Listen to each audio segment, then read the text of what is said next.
Salut à tous. Une personne ayant trop bu fait indépendamment, ou bien un pas en avant, ou bien un pas en arrière. Les deux pas, ils font 1 mètre et on a la même probabilité.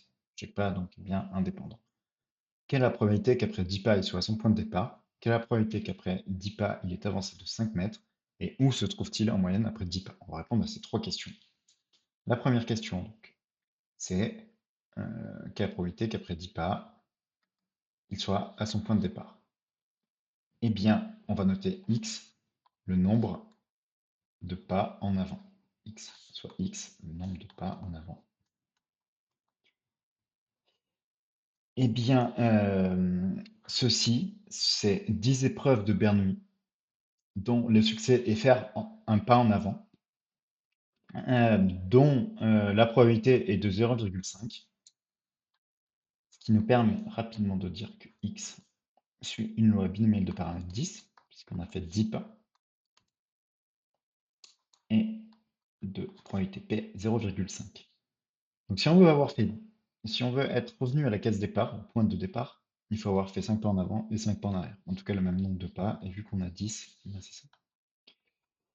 Donc la probabilité que x égale 5, c'est 5 parmi 10, facteur de 1 demi puissance 5, donc p puissance k, et 1 moins p, 1 moins 1 demi, puissance 10 moins 5, ce qui fait 5 parmi 10. 1 demi puissance 5, ben c'est 1 demi puissance 5, 1 moins 1 demi, c'est 1 demi, et 10 moins 5, c'est à nouveau puissance 5. Donc on a 1 demi puissance 10. Et ça, bah, à partir de là, il faut être raisonnable et prendre la calculatrice, ça fait 24,6% environ. Ça, c'est la question 1. Question 2, on va noter y, le nombre de pas en arrière. Je redonne la question 2 tout de suite. La question 2, c'est quelle est la probabilité qu'après 10 pas, il ait avancé de 5 mètres? Donc on sait qu'il y a 10 pas, donc x plus y, ça fait 10. Et on veut on veut avoir fait un certain nombre de pas pour avoir avancé puis reculé, qui en tout ça fasse 5. Et bien si on somme ces deux équations,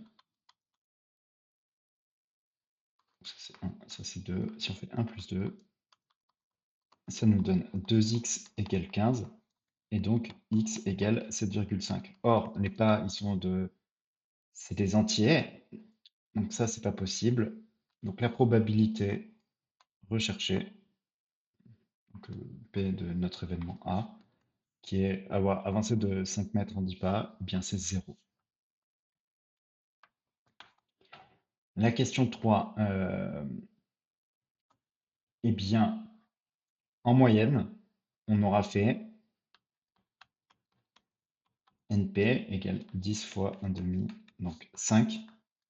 On aura fait en moyenne 5 pas en avant. Donc si en moyenne on fait 5 pas en avant, ça veut dire qu'en moyenne on fait aussi 5 pas en arrière. Donc l'espérance de notre événement recherché, c'est en fait 0, puisque si on fait en moyenne 5 pas en avant, qu'on fait en moyenne 5 pas en arrière, en moyenne on a fait 5 moins 5 pas, donc on n'a pas bougé. Voilà, on arrive au bout de ce petit exercice de loi binomiale qui sera s'entraîner. Merci d'être arrivé jusqu'au bout. Abonnez-vous, laissez un like, un commentaire et partagez à vos amis.